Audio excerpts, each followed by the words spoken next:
80-20 वाला मामला क्या है राजीव जी? 80 कौन है और 20 कौन है? थोड़ा सा इसको एक्सप्लेन कर दीजिएगा, मैं समझ नहीं पा रहा हूँ। 80-20 योगी जी ने कह दिया, उसके बाद लोगों में भी आ गई। जब हम ग्राउंड पे जाते हैं बात करने तो लोग भी यही रट्टा मारते हैं, लेकिन बताते नहीं 80 कौन से और 20 कौन से हैं। कहीं ये हिंदू मुसलमान वाला तो मामला नहीं है। ये बाकी सब तो मान लेता हूँ मैं आपकी बात, लेकिन आपने कहा मुस्लिम वर्ग भी वोट कर रहा है। क्या लग रहा है कि यहाँ पे मुस्लिम वर्ग वोट करेगा? दोस्तों नमस्कार, मैं हूं रोहित शर्मा और आप देखना शुरू कर चुके हैं हिंदुस्तान 9। आज हम सहारनपुर में हैं और राजीव गुंबर जी हमारे साथ हैं। ये काफ़ी आक्रामक तरीके से चुनाव लड़ रहे हैं। मैं इनको देख रहा हूं, इनके बयानबाजी भी देख रहा हूं। जो इनका चुनाव लड़ने का तरीका है वो काफ़ी आक्रामक है। आक्रामक होकर आप चुनाव लड़ रहे हैं। बाबा जी के जो चरण हैं उनको साथ लेकर जा रहे हैं। जो चीज़ वही बोलते हैं आप भी वही रिपीट करते हैं। यहाँ पर बुलडोजर चला देंगे, ये सब कर देंगे। तो आज के दिन कैसा देख रहे हैं आप चुनाव को, जहाँ पर आप मतदाताओं से अभी मिलकर ही आए हैं? तो किस तरीके का चुनाव आज के दिन आपको लग रहा है? उत्तर प्रदेश में विधानसभा चुनाव में भारतीय जनता पार्टी पूर्ण बहुमत के साथ 350 प्लस सीटें प्राप्त करेगी। आज योगी आदित्यनाथ जी के नेतृत्व के अंदर उत्तर प्रदेश में जितना विकास कार्य हुआ है, अपराधों पर जो काबू लगा है, उन सब चीज़ों को देखकर और गरीब व्यक्ति के लिए मकान, बिजली और शौचालयों की जो व्यवस्था उत्तर प्रदेश में रिकॉर्ड हुई है, उसके नाते मैं मानता हूं कि उत्तर प्रदेश में भारतीय जनता पार्टी नया आयाम प्राप्त करेगी। योगी जी ने 2 लड़कों को दंगाई बता दिया कि 2 लड़के आए हैं, दंगा करवाना चाहते हैं।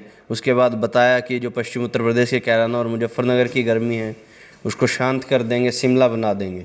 हालांकि कुछ लोगों को ये बात पसंद भी आई, लेकिन कुछ लोगों के तो हलक के नीचे नहीं उतरी।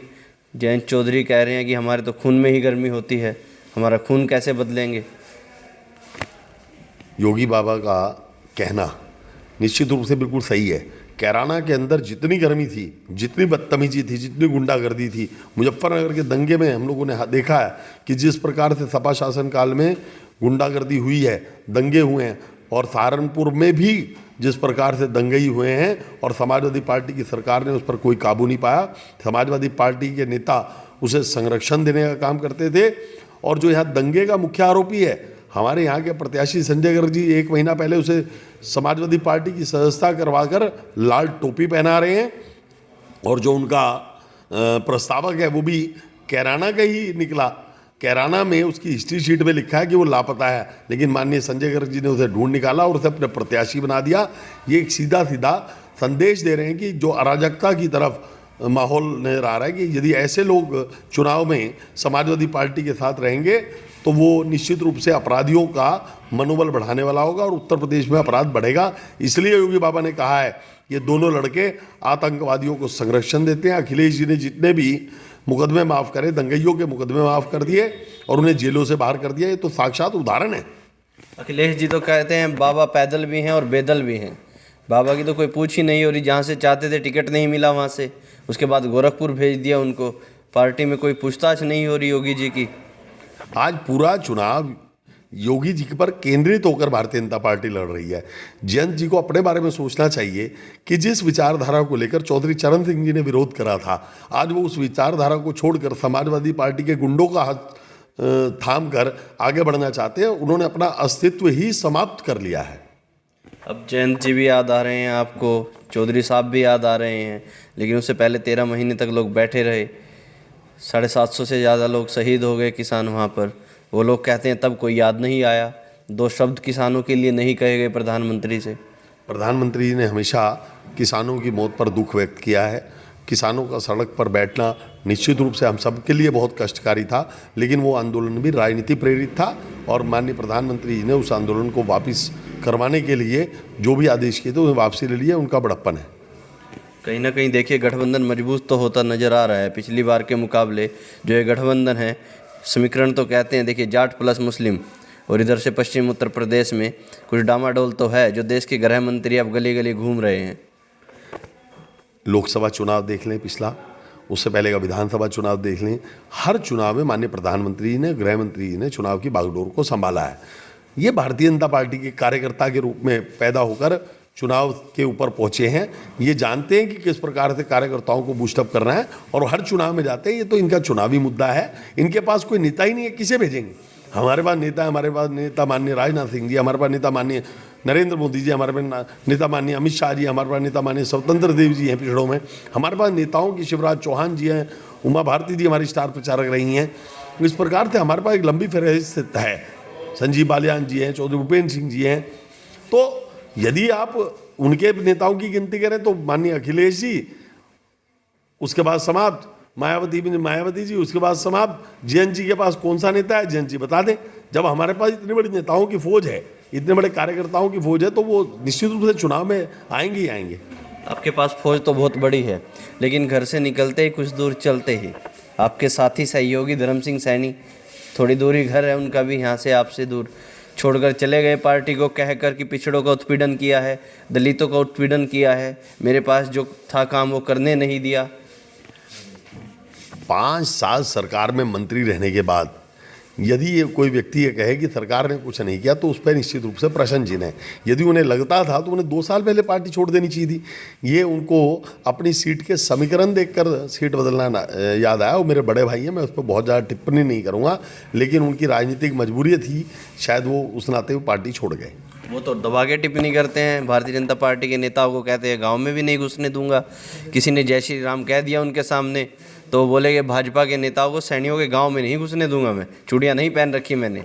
सैनी कोई धर्म सिंह सैनी जी के नाम नहीं लिखे। आज सैनी समाज बहुसंख्यक रूप से भारतीय जनता पार्टी के साथ खड़ा है, इसलिए कोई भी व्यक्ति ये सोचता हो कि उसके कहने पर किसी गांव में इस प्रकार की घटना हो जाएगी, ऐसा संभव नहीं है, चाहे मैं हूं चाहे वो हूं।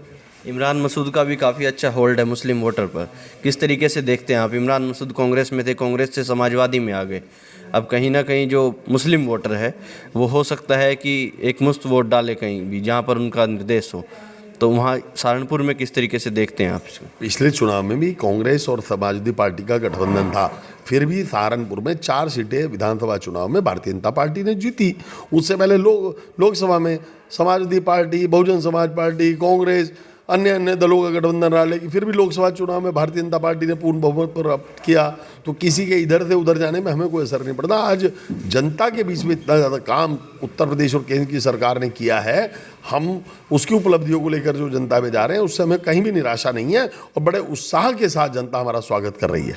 सहारनपुर में जब मतदाताओं के बीच जाते हैं तो आपको कुछ कमियां नज़र आती होंगी सहारनपुर की, जो पिछले 5 साल में नहीं हुई। कौन सी ऐसी कमियां हैं जो आप लेकर जाते हैं कि भैया हमें वोट दीजिएगा, आप हमें वोट करेंगे तो हम ये काम आपके लिए कर देंगे? यदि मैं पिछली सरकार और पिछले 5 साल की तुलना करूं, समाजवादी पार्टी की सरकार और 5 साल भारतीय जनता पार्टी की सरकार की तुलना करूं, तो भारतीय जनता पार्टी ने सहारनपुर को बहुत कुछ दिया है। यहाँ पर हाईवे का निर्माण करवाया है, यहाँ पर यूनिवर्सिटी दे दी है, यहाँ पर डबल इंजन की रेल ने डबल लाइन दे दी और डबल लाइन पे डबल ट्रैक दे दिए, सहारनपुर शामली ट्रैक भी दे दिया और मेरठ दिल्ली भी ट्रैक भी दे दिया। आज इंफ्रास्ट्रक्चर डेवलप हुआ है, सहारनपुर उद्योग धंधे जो यहाँ से पलायन कर रहे थे वो वापस आ गए हैं, बिजली 24 घंटे मिल रही है। ये हमारी सरकार की उपलब्धि है, लेकिन फिर भी अभी कुछ काम 5 साल में रह गए हैं। मैं उन कार्यों को, जैसे बस अड्डे को बाहर भिजवाना है यहाँ से, यहाँ पर मेडिकल फैसिलिटीज़ को बढ़वाना है, यहाँ एजुकेशन हब बनवाना है, इन सब चीज़ों को मैं जल्दी से जल्दी करवाने का प्रयास करूँगा। कॉन्फिडेंस से लग रहा है, चुनाव में जीत तो आप मान रहे हैं, अब कितने मार्जिन से मान रहे हैं ये भी बता दीजिएगा।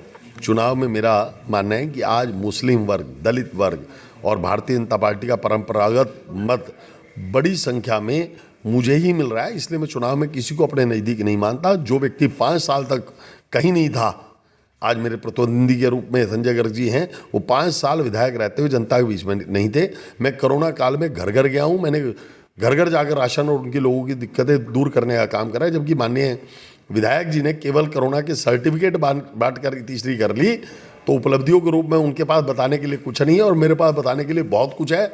मैंने लाभार्थियों को सरकार के माध्यम से यहाँ पर सहारनपुर में हज़ारों मकान बनवा कर दिए हैं, हज़ारों लोगों को आयुष्मान भारत की योजना से स्वास्थ्य लाभ मिला है। तो इन सब बातों को देखते हुए लगता है कि आज जनता पूर्ण रूप से आशीर्वाद दे रही है और मैं जनता का आशीर्वाद लेकर जीत प्राप्त करूँगा। चलिए, बाकी सब तो मान लेता हूँ मैं आपकी बात, लेकिन आपने कहा मुस्लिम वर्ग भी वोट कर रहा है, क्या लग रहा है कि यहाँ पे मुस्लिम वर्ग वोट करेगा? सबका साथ सबका विकास करते हुए आज सरकार ने मुस्लिम वर्ग के लिए बहुत काम किया है। आज डबल राशन वितरण कोरोना काल के अंदर, क्योंकि मुस्लिम वर्ग गरीब वर्ग है, उन लोगों को उसकी आवश्यकता भी थी, हमारे दलित भाइयों को थी, बहुत बड़ी संख्या में उसका एक लाभ उन्हें मिला है। उसके अतिरिक्त प्रधानमंत्री आवास योजना की यदि आप जाकर मुस्लिम बस्तियों में देखें, एक एक मोहल्ले के अंदर 50-50 मकान बने हुए हैं। वो मानते हैं कि पहली बार एक ऐसी सरकार आई है जिसने गरीब के बारे में सोचा है, जाति या धर्म को नहीं सोचा। इसलिए मेरा मानना है कि इन सब योजनाओं का जहाँ तक लाभ रहेगा, आज मुस्लिम वर्ग बहुसंख्यक स्थिति में भारतीय जनता पार्टी को वोट देने वाला है। ये 80-20 वाला मामला क्या है राजीव जी? 80 कौन है और 20 कौन है? थोड़ा सा इसको एक्सप्लेन कर दीजिएगा, मैं समझ नहीं पा रहा हूँ। 80-20 योगी जी ने कह दिया, उसके बाद लोगों में भी आ गई। जब हम ग्राउंड पे जाते हैं बात करने तो लोग भी यही रट्टा मारते हैं, लेकिन बताते नहीं 80 कौन से और 20 कौन से हैं। कहीं ये हिंदू मुसलमान वाला तो मामला नहीं है? इसका जवाब तो माननीय योगी जी दे सकते हैं, लेकिन मेरा मानना है जो तुष्टीकरण की नीति उत्तर प्रदेश और भारत में पहले से चल रही थी, आज उस पर विराम लग रहा है। कुछ लोगों ने शायद इसमें क्वेश्चन करके 20% ये कहा कि 20% लोग एक मुश्त होकर एक पार्टी को सपोर्ट कर रहे हैं। तो उन्होंने कहा कि हमारे साथ 80% लोग हैं कि अगर 20% एक तरफ चले भी जाएँ तो उसका कोई असर नहीं पड़ेगा। उनका कहने का भाव ये था। घुमा रहे हैं आप, बता नहीं रहे हैं, इनडायरेक्टली जा तो वहीं रहे हैं। आप उसे इनडायरेक्टली माने या डायरेक्टली माने, क्योंकि समाजवादी पार्टी मुस्लिम को अपनी जेब का वोट बैंक मानती है, इसलिए वो कहते हैं कि 20% वोट तो हमारे पास एक मुश्त है। हमारा कहना है कि यदि आप 20% एक मुश्त है तो हमारे पास 80% एक मुश्त है। तो आपके पास हिंदू 80% एक मुश्त है, तो उनके पास मुस्लिम 20% एक मुश्त है। मुस्लिम भी केवल 20% नहीं इस देश में रहा, मुस्लिम भी अब 28, 29, 30% है और 70% के लगभग हिंदू मतदाता है। तो उस मैंने तो पहले ही कहा मुस्लिम वर्ग में भी हमें बहुत बड़ी संख्या में वोट मिलने वाला है। चलिएगा, देखिए राजीव जी से हम बातचीत कर रहे थे और जिस बेबाकी के लिए जाने जाते हैं उसी तरीके से सभी चीज़ों के उन्होंने जवाब भी दिए। एक बार और हम चुनाव के दौरान उनसे बातचीत करने की कोशिश करेंगे। अगले कुछ दिनों तक सहारनपुर को कवर करेंगे और लोगों की जो समस्याएं होंगी उन पर बात करेंगे। अब तक के लिए इतना ही। मैं हूं रोहित शर्मा, आप देख रहे हैं हिंदुस्तान 9। जय हिंद।